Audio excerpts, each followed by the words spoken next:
नमस्कार। 11 जून 2025 को पालघर के मोखाड़ा जिला से एक बुरी खबर आती है, जिसमें एक महिला का मिसकैरेज होता है। लेकिन जवार मोखाड़ा में ऐसी हाईफाई हॉस्पिटल है ही नहीं, तो उनको फिर नासिक भेजा जाता है। लेकिन उसमें भी घंटे लग जाते हैं, क्योंकि घंटों तक एम्बुलेंस भी नहीं मिलती है। नासिक जब भी पहुँचते हैं तभी बहुत देरी हो जाती है और वो बच्चा मर जाता है।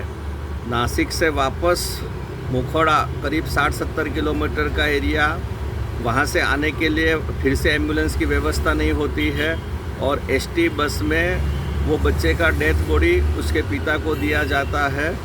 ये वास्तविक परिस्थिति है मराठी मानुस की।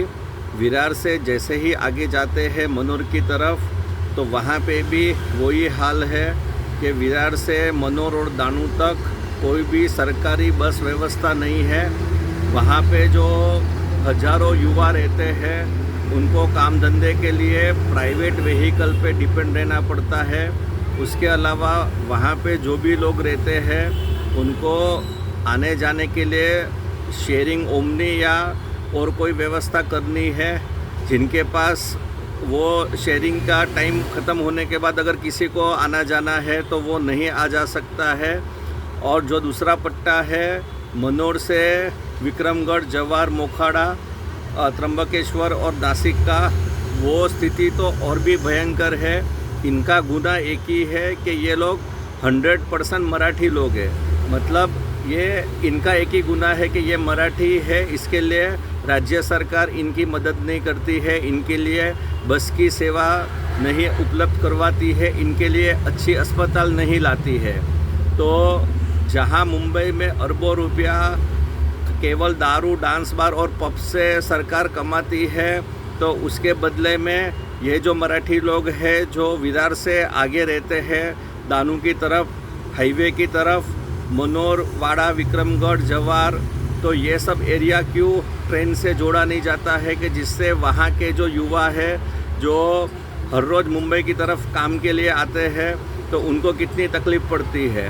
सुबह सुबह उनको अपने गांव से हाईवे तक आना पड़ता है, फिर हाईवे पे उनको शेयरिंग व्हीकल का वेट करना पड़ता है, फिर वो काम के लिए मुंबई की तरफ आते हैं। कई बार हाईवे जाम होता है, वो लोग कुछ नहीं कर सकते। तो मेरी राज्य सरकार से और केंद्र सरकार से प्रार्थना है कि आप कितनी भी राजनीति करो, लेकिन यहाँ के जो मराठी मानुस है उनका जीवन स्तर सुधरे, ऐसी व्यवस्था करो कि ये जो मोखाड़ा की भी जो बात है, तो इनके जो गांव है वहाँ से मोखाड़ा और जवार का जो प्राइमरी सेंटर है, हेल्थ सेंटर, वहाँ तक जाने के लिए भी प्रॉपर रास्ते नहीं है। कितनी बेकार परिस्थिति है। तो केवल भाषण दे के राजनीति करके कुछ नहीं होता है। ज़मीनी स्तर पे मराठी मानुस का बदलाव हो, उनको भी समानता का हक मिले और इंफ्रास्ट्रक्चर उनके एरिया में भी बनाया जाए कि ट्रेन से उनकी कनेक्टिविटी हो, जिससे उनका जीवन स्तर सुधरे। जय महाराष्ट्र।